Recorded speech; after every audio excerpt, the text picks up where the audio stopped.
በስመ አብ ወወልድ ወመንፈስ ቅዱስ አሐዱ አምላክ። መጋቢት 22 በዚች ቀን የክብር ባለቤት ጌታችን ኢየሱስ ክርስቶስ ወደ ኢየሩሳሌም ከተማ ገብቶ ቤተ መቅደሱን በአህያ ግልገል ተቀምጦ በመዞር ሆሳዕና እያሉ እንዲያመሰግኑት አድርጓል። ይህም ስለ እርሱ እያንዳንዳቸው በዘመናቸው ነቢያት የተናገሩት ትንቢት ይፈጸም ዘንድ ነው። ያዕቆብም በክርስቶስ ስለተመሰለው ስለ ልጁ ይሁዳ አህያውን በዘይት እንጨት ላይ ያስራል፣ ውርንጫውንም በወይን አረግ አለ። ዘካርያስም የጽዮን ልጅ አትፍሪ፣ እነሆ ንጉሥሽ በአህያ ግልገል ተቀምጦ ይመጣል አለ። ኢሳይያስም ንጉሥሽ ጻድቅ የዋህ የሆነ ይመጣል፣ ዋጋውም ከእርሱ ጋር ነው፣ ሥራውም በፊቱ የተገለጠ ነው፣ በአህያ ግልገልም ላይ ይቀመጣል አለ። አብርሃምም የሰሌን ዝንጣፊ ይዞ መሠዊያውን በዞረ ጊዜ ይህችን ዕለት ተድላ ደስታ የሚደረግባት የእግዚአብሔር በዓል ብሎ ጠራት። ዳዊትም ከሕፃናትና ከልጆች አንደበት ምስጋናን አዘጋጀህ አለ። ሶሎሞንም የሕፃናት አንደበታቸው የተቃናች ሆነች አለ።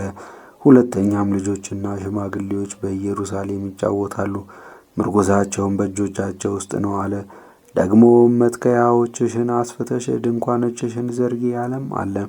ይህንንም የትንቢት ነገር ለመፈጸም በከበረ ወንጌል እንደተጻፈ ጌታ በአህያዋና በውርንጭላዋ ላይ ተቀምጦ ወደ ኢየሩሳሌም ገባ። ወደ ኢየሩሳሌም ሊገባ በቀረበ ጊዜ የደብረ ዘይት አጠገብ ከምትሆን ቤተ ፋጌ ደረሰ። ደብረ ዘይት ወደሚባል ቢታንያም በደረሰ ጊዜ ከደቀ መዛሙርቱ ሁለቱን ላከ። ወደ ፊታችሁ ወዳለ አገር ሂዱ፣ በገባችሁም ጊዜ ሰው ያልተቀመጠበት የአህያ ግልገል ታገኛላችሁ፣ ፈታችሁ አምጡልኝ። ለምን ትፈቱታላችሁ የሚል ሰው ቢኖር ጌታው ይሻዋል በሉ። የተላኩትም በሄዱ ጊዜ እንደነገራቸው አገኙ። የአህያውንም ግልገል ፈቱ። ጌቶቹም ለምን ትፈቱታላችሁ አላቸው። ጌታው ይሻዋል አሉ። ወደ ጌታ ኢየሱስም ይዘውት ሄዱ። ልብሳቸውንም በአህያ ግልገል ላይ ጎዘጎዙ። ጌታንም አስቀመጡት። ቅጠል ቆርጠው በመንገድ ላይ የጎዘጎዙ ብዙዎች ናቸው።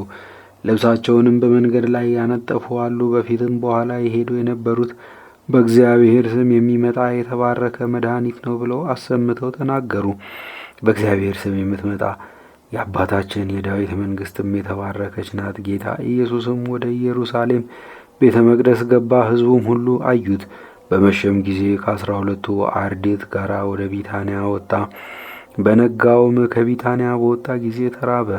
በሩቅም ቅጠል ያላትን በለስ አየ፣ በእርሷ ፍሬ ያገኝ እንደሆነ ሊያይ ሄደ። ወደ እርሷም በደረሰ ጊዜ ከቅጠል ብቻ በቀር ያገኘው የለም፣ የበለስ ወራቱ አልነበረምና ለዘላለም ከአንቺ ፍሬ የሚበላ አይኑር አላት። ደቀ መዛሙርቱም ሰሙ። ወደ ኢየሩሳሌም ደርሶ ወደ ቤተ መቅደስ ገባ። በምኵራቡም ግቢ የሚገበያዩትን ያስወጣ ጀመረ። የለዋጮችንም ሰደቃቸውን ገለበጠ። ርግብ የሚሸጡትንም ወንበራቸውን ወደ ምኵራብ ለንግድ ገንዘብ ይዘው እንዳይገቡ ከለከለ። ቤቴ ለአሕዛብ ሁሉ የጸሎት ቤት ይሁን የሚል ጽሑፍ ያለ አይደለምን? እናንተ ግን የሌቦችና የወንበዴዎች ዋሻ አደረጋችሁት ብሎ አስተማራቸው። ዮሐንስም እንዲህ አለ። አልዓዛርን ከሙታን ለይቶ ካስነሳው በኋላ በነጋውም እሁድ ለበዓል የመጡ ሰዎች ጌታችን ኢየሱስ ክርስቶስ ወደ ኢየሩሳሌም እንዲመጣ በሰሙ ጊዜ የሰሌን ዝንጣፊ ይዘው ከኢየሩሳሌም ፈጥነው ወጡ። በእግዚአብሔር ስም የሚመጣ ከአርያም የተገኘ መድኃኒት የእስራኤል ንጉሥ የተባረከ ነው እያሉ እየጮኹ ተቀበሉት። ጌታችን ኢየሱስ ክርስቶስም የአህያ ግልገል አገኘ፣ ተቀመጠበትም። እንደተጻፈ እንዲህ ሲል የጽዮን ልጅ አትፍሪ፣ እነሆ ንጉሥሽ በአህያ ግልገል ተቀምጦ ይመጣል። አስቀድሞ ግን ደቀ መዛሙርቱ ይህን ነገር አላወቁም ነበረ። ጌታ በተሰቀለ ጊዜ ይህ የተጻፈ ስለ እርሱ እንደሆነ ያን ጊዜ አወቁት እንጂ እንዲህም አደረጉለት። አልዓዛር ብሎ ከሙታን ለይቶ እንዳስነሳው ባስነሳው ጊዜ ከእርሱ ጋር የነበሩ ሰዎች መሰከሩለት። ስለዚህም ሕዝቡ አመኑበት፣ ያደረገውን ተአምራት ሰምተዋልና። የሕፃናቱንም ምስጋና ደግሞ አልዓዛርን ማስነሳቱን የካህናቱ አለቆችና ፈሪሳውያን ግን እርስ በርሳቸው የምታገኙት ረብህ ጥቅም እንደሌለ አታውቁምን? እነሆ ሰው ሁሉ አመነበት አሉ። ማቴዎስና ማርቆስ የሰሌንን ነገር አላወሱም። ሌሎች ከእንጨቶች ቅጠሎችን እየቆረጡ በመንገድ ውስጥ ጎዘጎዙ አሉ እንጂ ሉቃስም ቅጠልን ወይም ሰሌንን አላወሳም። ሲሄዱ ልብሳቸውን በመንገድ ላይ ጎዘጉዙ ነበር አለ እንጂ። ዮሐንስ ግን ለብቻው ከኢየሩሳሌም ከሰሌን ዛፍ ላይ ዘንባባ ቆርጠው ያዙ አለ።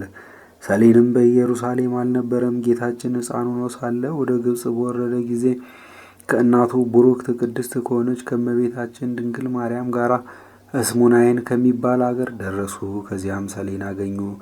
ጌታችንም ከስሯ ተነቅላ ሄዳ በደብረ ዘይት ላይ እንድትተከል አዘዛት። ያን ጊዜ ወደ አየር ወጥታ በረረች። ሄዳም በዚያ በደብረ ዘይት ተተከለች። ከእርሷም ወስደው የክብር ባለቤት ጌታችን ኢየሱስ ክርስቶስን ተቀበሉት። ጌታችንም የሆሳዕናን ውደት ባሳየ ጊዜ የአይሁድ ወገን ቅናት ይዟቸው በሚገድሉት ገንዘብ ምክንያት ፈለጉ። ለእርሱም ምስጋና ይሁን፣ በእኛ ላይም ይቅርታው ቸርነቱ ይደረግልን ለዘላለሙም አሚን። በዚችም ዕለት የከበረው መንፈሳዊ አባት የኢየሩሳሌም ኤጲስቆጶስ አባ ቄርሎስ አረፈ። ይህም አባት የቤተ ክርስቲያንን ትምህርት በመማር ያደገና እጅግ አዋቂ ምሁር ሆነ። ከእርሱ በፊት የነበረ ኤጲስቆጶስ አባ በርኪሶስ ባረፈ ጊዜ ይህን አባት መርጠው ለኢየሩሳሌም ኤጲስቆጶስ አድርገው ሾሙት። በተሾመም ጊዜ ከመነናውያንና ከአርዮሳውያን ተኩላዎች በመልካም አጠባበቅ ሕዝቡን ጠበቀ። የኤጲስቆጶሳት ጉባኤ በሰርድቄ በተሰበሰበ ጊዜ ይህ አባት ከዚያ ደርሶ አርዮሳውያንን ተከራከራቸው። ምላሽ አሳጥቶም አውግዞ አሳደዳቸው። አካክዮስንም ከቂሳሪያ ሀገረ ስብከቱ መንበር አሰደደው። አካክዮስም ወደ ታናሹ አርዮሳዊ ወደ ሆነው ቆስጠንጢኖስ ሄዶ ከማኅበሩ ስለደረሰበት ውግዘትና ስደት ይልቁንም ከዚህ አባት ቄርሎስ የደረሰበትን ሁሉ በመናገር ከሰሰው። ስለዚህም አርዮሳዊ ንጉሥ ይህን አባት ከኢየሩሳሌም አሳደደው። ሌሎችንም ብዙዎች ኤጲስቆጶሳትን ከሀገረ ስብከት መንበራቸው አሳደዳቸው።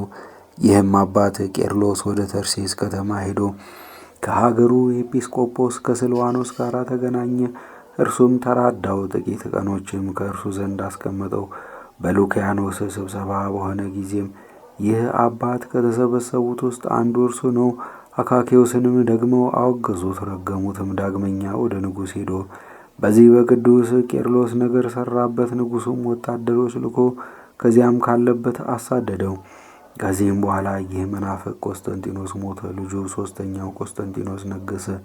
ይህንንም አባት ከተሰደደበት ወደ መንበረ ጵጵስናው መለሰው። አባቱ ያሳደዳቸውን ኤጲስቆጶሳት ሁሉንም መለሳቸው።